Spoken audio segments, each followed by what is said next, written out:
So, Mr. TNPr, Mrs. TNPr, how are those first aid kits looking that we put together, I don't know, 4 years ago, 5 years ago here in the project?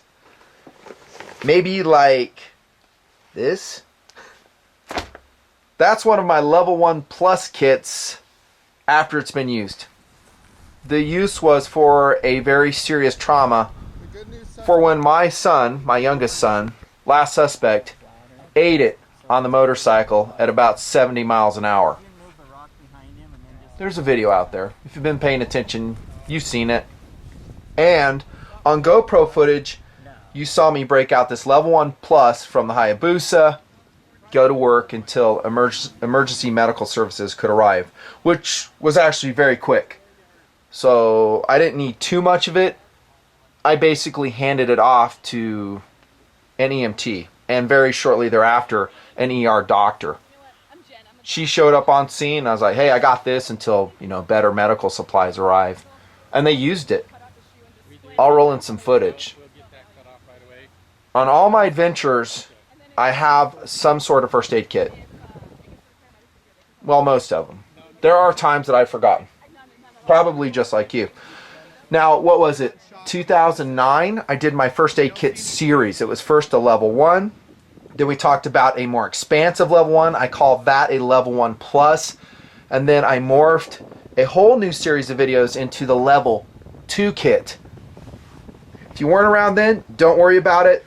This is going to kind of be an update video on it, although I'm not going to go really deep into the contents because those videos are still out there and I like them. They still cover the essentials of what I think are the most important attributes of a first aid kit. And it's funny, after I posted those videos, which honestly seems like a lifetime ago, it started kind of a movement both here on YouTube and in the entire tactical outdoor industry for an improvement to store-bought off-the-shelf first aid kits, which to this day I think are substandard. Mostly. There's some good ones out there, and honestly I don't go around shopping trying to find out what's the best first aid kit. I got too much else going on. I honestly think, as you're going to see here on this table right now in this video, that I can put together a more appropriate first aid kit for my purposes and what I perceive to be the traumas that I will face. And that's what this video is about. Kind of. It's really about the containers. Because I've had this on my mind for a long time. I found some really cool options to do with your homemade first aid kits, and I want to show them to you to help you. Look at this one. Again, this is on the table, and I'm going to kind of deviate from the game plan here just a little bit and tell you another thing I learned with all the first aid kits when suspect went down is the ability to sort gear, because you're going to be in the dirt, you're going to be in the woods, you're going to be in the desert, maybe on the street if you're in a remote place with no EMS coming. And I did not and have not updated or even replaced serviced this first aid kit since I've used it intentionally, because I want to show you and really reiterate what your kit's going to look like after you use it. But it would have been nice in that situation to pull out all this, which is exactly what you're going to do, by the way. When people are hurt, they're bleeding, you're going to dump this entire thing, as I did, on the ground, shake it out, and look for what you need, because time is of the essence. Maybe you're trying to, and I'm going to talk about all this wear and tear because it really drives to the point why I'm making this video. Because you're going to find what you need. It's basically the ABCs: airway, breathing, circulation, stopping bleeding usually will be the name of the game. With suspect, we didn't have a lot of bleeding. It kind of looked like a compound fracture to me in his tibia break. It was pretty nasty. He has titanium pins. Here's an x-ray photo. I've shown you before. Oh, by the way, he's doing pretty good. Pretty good. Thanks for asking. And he's walking and riding again. Lesson learned. Protective gear pretty much saved him in that wipeout. Back to the first aid kit, though. It's nice to have an ability to sort through everything. Right? There's my labeling all worn out. I think I'm going to integrate like a cut out piece of tarp, or better yet, a poncho, like a military ponchos so I can sort it and keep it sterile as possible in that environment. That's just an aside. Look at the wear and tear on this though, and a lot of it is not from using the kit, it's actually from carrying it in so many different systems. Backpacking, day packing, shooting, lots of motorcycling, some mountain biking.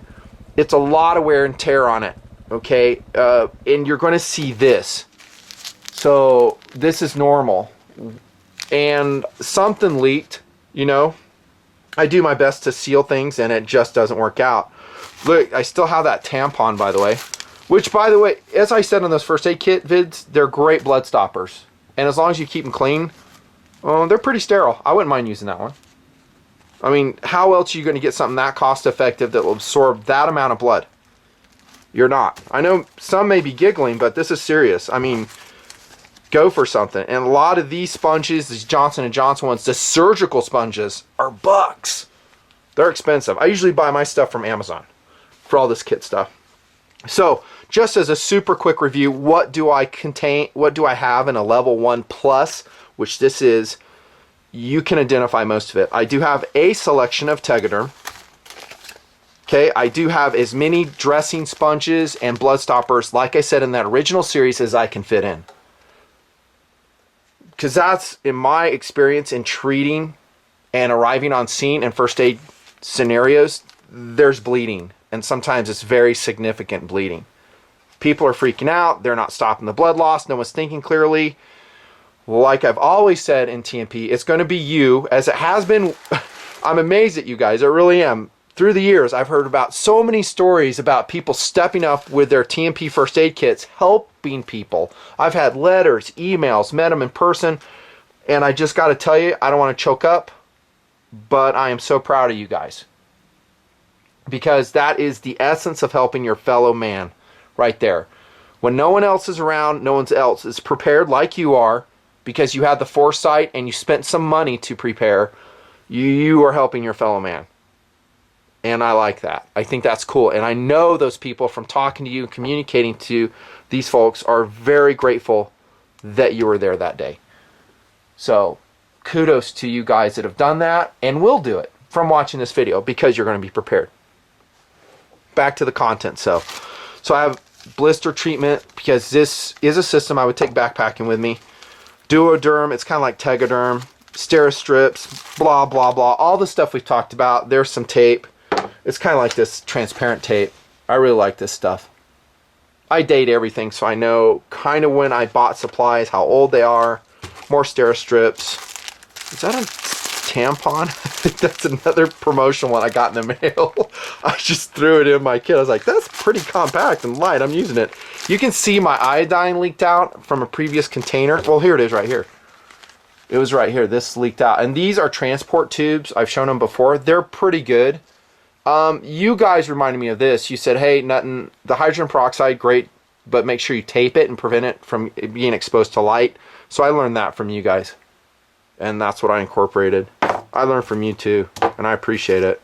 Neosporin, other stuff. Now, it's interesting, guys, this is funny to me, but there is probably, and it goes for everything, there might be a little bit of one-upmanship stuff going on the internet, maybe here on YouTube, like, well, my kit's got this, my kit's that, my kit's more complete. I don't really make a kit for YouTube to look cool, to make it look like I'm more prepared, I'm more special, that I'm all-knowing. I just put in what I think I need. And from my experience in the last 3 freaking decades of what I've used, for instance, here you don't see a suturing kit. Because the likelihood of me needing a suturing kit is small. So if I'm going to apply a kit into WROL, where I don't have any access to really good and professional medical services, then I'm going to integrate a suturing kit. Usually you'll see them in my level 2 kits, the bigger ones, the heavier ones. I do need anti-diarrheal stuff, you'll see that. And they're crunched. You know, from just packing, packing, getting compressed. And some guys, maybe they'll do their kits, but they don't really integrate them or carry them around. They'll go, why don't you put in like a little vial or something? That's actually a pretty good idea, actually. I'm talking about a mini, tiny plastic vial, maybe another transport tube. But the problem you get if you use a lot of these is you just don't have space. And some people get carried away. Level 1 kit is, and I had one, but it's actually on the Hayabusa right now, so I don't have it on the camera.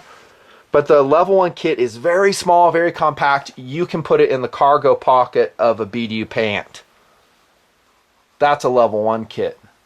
A level 1 plus is pretty much jamming in the things you think you need into the space available, SAWC. And in this case, it's going to be this pouch, which we're going to start concentrating on now.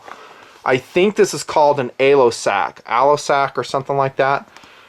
I would give them likability scale after using them, and it's really good that I'm doing this video now after years of use. I'll give it about a 4 out of 10. Not super awesome. They just don't last. You can see I'm torn here, and this happened before I used it in the canyon that day. They get holes in them. They're made out of really durable, seemingly durable plastic, but they just don't last. Here's another one. This is off a level 1 plus. I've just not been happy with them. If you actually, again, use your kit, pack it, they're going to wear through. Trust me, I have a solution. I know what you're thinking. I'm with you. I'm with you. Now, some dudes, oh, here's one here. There's another one. This one was packed in the KTM, on the KTM 500 Moto, and it got close to exhaust, so it melted. See what I'm saying? It's just, not that great. It's a container. It beats a storage, a freezer storage bag. But here's where I'm at now. And man, that's awfully ugly on the table, but we're going to just leave it there because it's kind of funny. This is where I'm at, and this is what I recommend for your homemade level 1 plus kits. You guys are going to dig this. This is my upgraded way to, number 1, carry a little bit more stuff. 2, maybe have it more waterproof. 3, make it more sortable. And then finally, the cover itself is more durable. Check it. Oh, okay, you want a whip sound. That's it. Now, you may be looking at that if you are familiar with first aid kit containers and go, dude, I've never seen that container ever. Other than maybe someone who makes something that looks like it, like EMK. That's because I pretty much made it. It is a Klein tool pouch I got off of Amazon. Specifically for this purpose. Specifically after the experience in the canyon. What you see in the project is a culmination of experience. Whether I'm giving you a gun review, a knife review, LBE, whatever. It's experience to where I'm at that point of the lessons I've learned. And that's what this video is. I'm just sick of these containers. They're just not working for me. They're done. So when I zip this open, check this out. This is a current level 1 plus kit that I've updated and restocked. And voila, there you go. Inside, I do have what appears to be freezer bags, but these are actually commercially purchased. I think they're 6 mil reclosable bags, so they're going to be a lot thicker than like you would see with a freezer bag you buy at the supermarket. That's the first thing. So as long as I can keep these uncompromised, they're not melted through, they don't get pinholes, this should be a waterproof kit. That is important because if you're in a rainy environment, it gets soaked.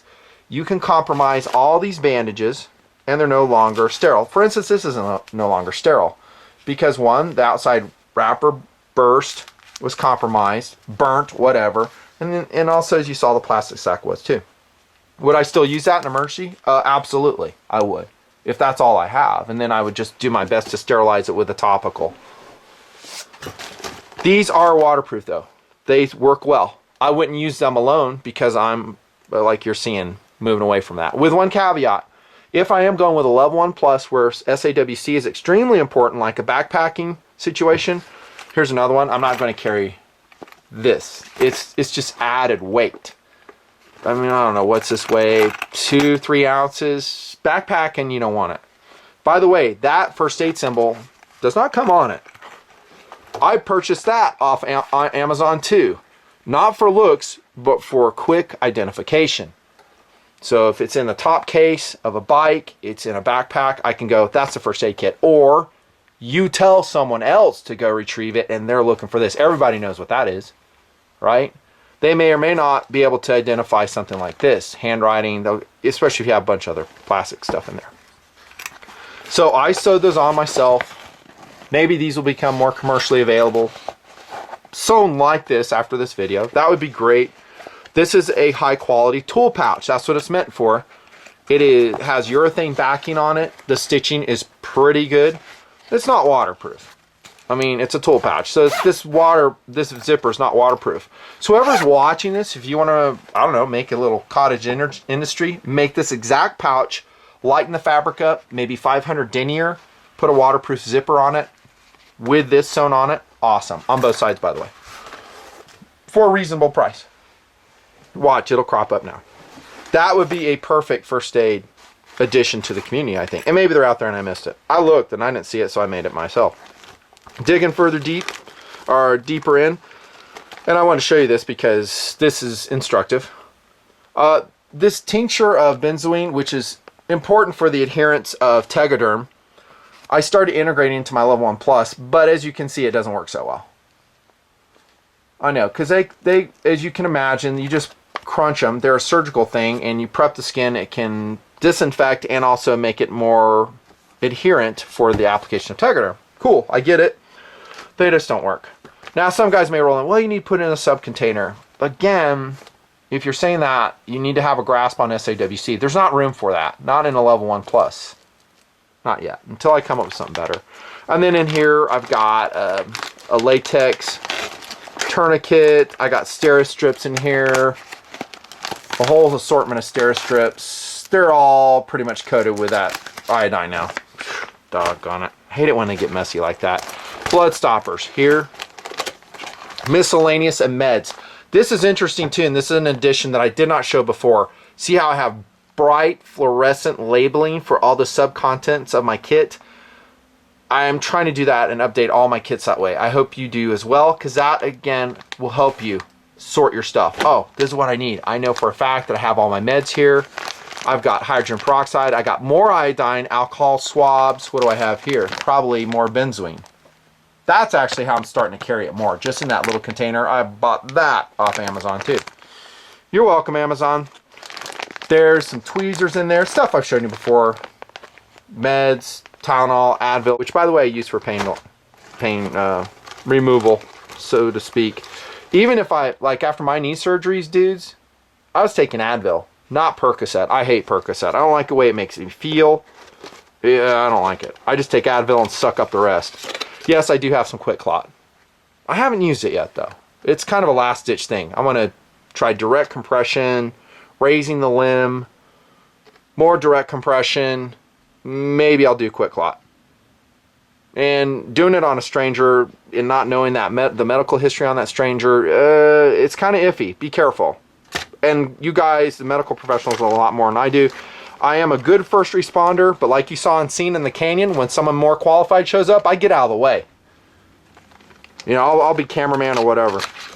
Integrate these cards. There's all types of information needs to be written down.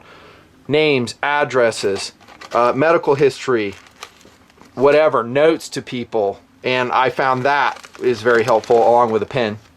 That's integrated. Scalpels are now integrated into my level 1 plus. There might be a suture kit inside of there, but again, it's not something that I use that frequently. For instance, if I'm 7 miles in the backcountry on a backpacking trip, or let's say I'm 75 miles in on a motorcycle dirt biking trip, and I have a really bad cut, I'm not going to say, yahoo, I get to use my suturing kit. I'm going to start suturing up my leg unless I have no option. If the dude's bleeding out and you really need to close that wound, there's no other way. Steri-strips aren't working.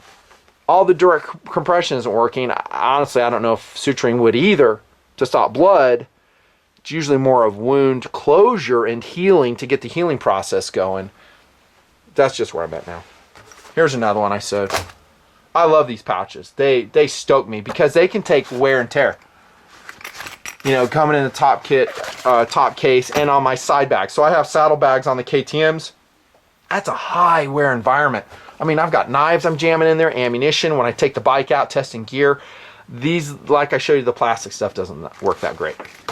Level 1 plus. Integrate what you need. Don't try to impress your friends. Just the stuff that I've talked about before.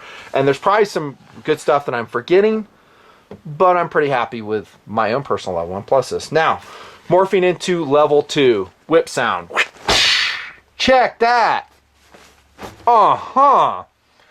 Another reason I'm doing the video is because I did not have this kit when I made it back in '09. I thought I'd had the kit, but I didn't have the container, I should say. This is called, and don't get wrapped up too much on the brand name. Don't say, oh, I need to go find Fieldline. It's a Fieldline Pro Series. You can find something like it. This is basically, I think, a bow hunter's bag. That's what it's for. It's like an equipment bag for calls, maybe optics. It's made of that really quiet fleece.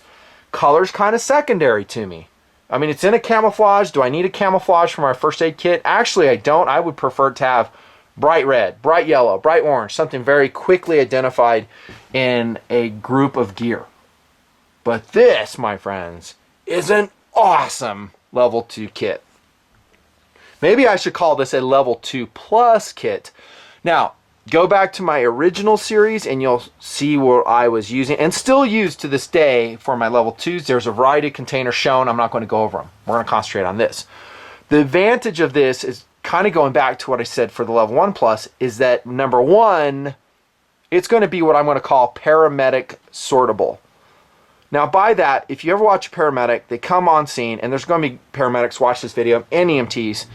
They have a huge tackle box of medical supplies. Some do. There's all types of systems. Some will have backpacks, but they roll out and they can see what they need. That's what I was telling you when you dump everything on the ground. That's job one, is I need to sort everything. I need to find exactly the tool I need for this trauma, for this emergency. I have it kind of that way with this container. Remember, I can't go crazy. I can't integrate a huge paramedic style backpack or tackle box. This is what I can do in a level 2, like in a truck, for instance. It's got a top zip on it. What do I have here? Remember, with level 2, we have more capabilities, more ability to carry other stuff. Check that. I integrate a full-size multi-tool or pocket knife. Rescue cutter on that one. Sweet blade. I love these things, man. Victorinox. Great. I mean, take your pick. This one has a lot of capabilities. It's a great option. Whistles. Skizzers of your favorite sort. It's funny, I think when I did my original series, guys were like, hey dude, you need paramedic shears. And I think I was criticizing them, and here I've, for the lack of a better pair, this is what I integrate into this particular kit. I really prefer normal scissors over these. Some guys are like, oh, they'll swear by paramedic shears. They're so good, man. I can cut through like 2 pennies at once. Some wrap there. Top lid. I like that. And then, like we said, sortable. Everything can pull out. I hope I have these labeled. I might not have labeled this one. Kind of, sort of. I'm halfway there. There's my bleeders. There's smaller sponges. Now notice in this level 2 plus kit, since it's not getting compressed, it's not getting jammed in backpacks and getting that routine compression on the container, these have not compromised. These benzoin swabs is what I'm saying. You can see I've got blue shop towels, cotton balls in there, more Tegaderm. By the way, a note on Tegaderm, from my experience over the last couple years, it is not all that. I think some guys act like it is the bomb. Like, remember when I cut my hand with that knife? I showed it in the reviews, right? I think right here. I may have a picture. Tegaderm would not adhere. Even after benzoin swabbing, cleaning, everything. Can you guess why? If you said sweat, you are correct. Anything that sweats or gets moist from like the subdermal layers coming out, in my experience, Tegaderm does not adhere. It's pretty much worthless. On the back of a hand and arm, where you have this portion here, I think that's where Tegaderm really excels. And it can close a wound and protect it from getting more infected. Here's some medicines. Check this out, how organized that is. Awesome. Got an airway in there, some straight edge razor blades, lots of everything. Burn gels. Yes, I have super glue in there. I usually have it in my level 1 pluses too. I've got an emergency dental kit in there. There is a suture kit in there as well. I think they are available too. You can go out and buy suture kits since 2009, since we did that series. I've got eye drops in this. I'm just doing a quick review because I know so many want to know. I have electrolytes for diarrhea.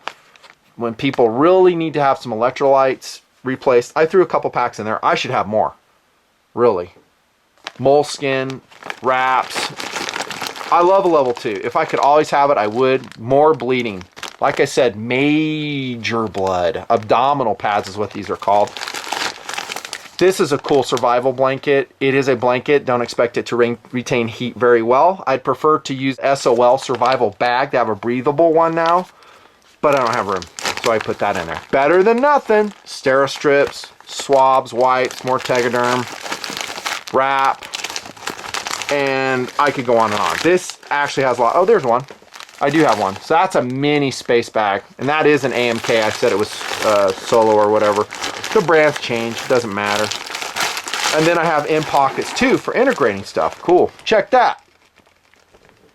This is a great way to sterilize your hands when you're getting ready to do the work, other than putting gloves on. My first choice would be put gloves on, but sometimes I need dexterity without gloves. I'd use that.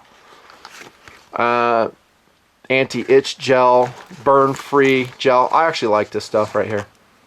This is hydrogel, and it's a no-name. I bought it at actually a medical supply house here. Hyba Cleanse, that's a soap. More cleansing. This is actually a responders, kind of a responders level kit, as much as I can do with my level of expertise. More quick clots, big and small, tweezers, alcohol swabs. There's a cold compress in here.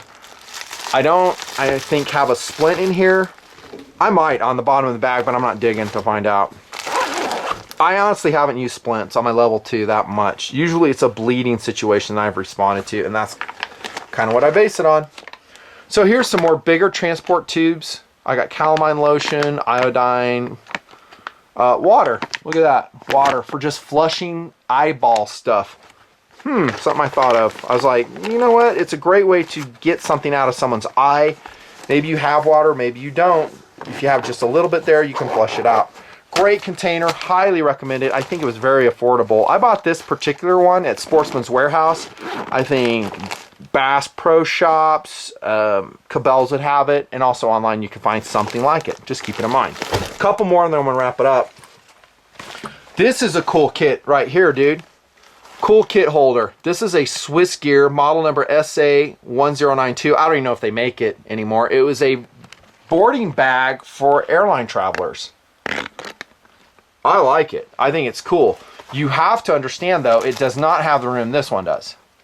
So don't get confused. People who haven't put the kit together, who haven't carried it around, sometimes get lost in what the realities of a first aid kit are. It's real easy to talk abstractly online until you start putting it together yourself. You go, I'm running out of room to put all this crap I want in it. It's limited room. It's really kind of a level 1 plus. Look at that. Separate compartments. It's got 2 external pockets on it. And this was affordable. I think I bought these at Target on sale. I should have tweeted at the time. I may have. I don't even remember. For like, what, $10 a piece? Maybe even less. Maybe like $6 a piece. This is for credit cards, but you could use this for a variety of medical supplies. What a great container. And it actually has a great orientation since it's vertically oriented to carry it. Too big to go backpacking with. Motorcycle, maybe in some other situations you can do it. I don't remember if I showed you this on the original one, but this is an option, the JanSport.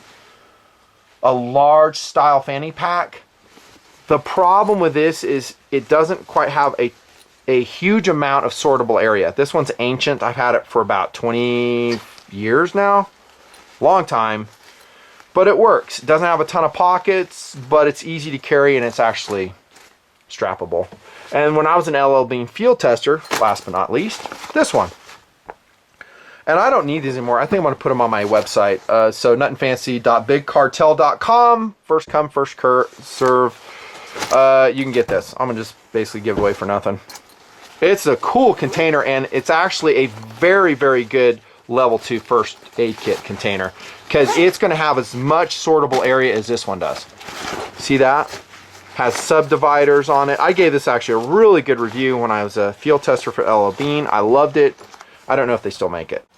And it's not just LL Bean, there's all kinds of those containers. So, to end the video, I want to remind you, number one, you're going to have to update your first aid kits when you use them. Maybe update is not the best word, but restock them. And I think this is what I wrote in the canyon that day. Maybe not. It was actually a backpack thing. But if I have a helper, I was like, hey, write this down. We use that. We use this. Honestly, in the heat of the battle, I forget.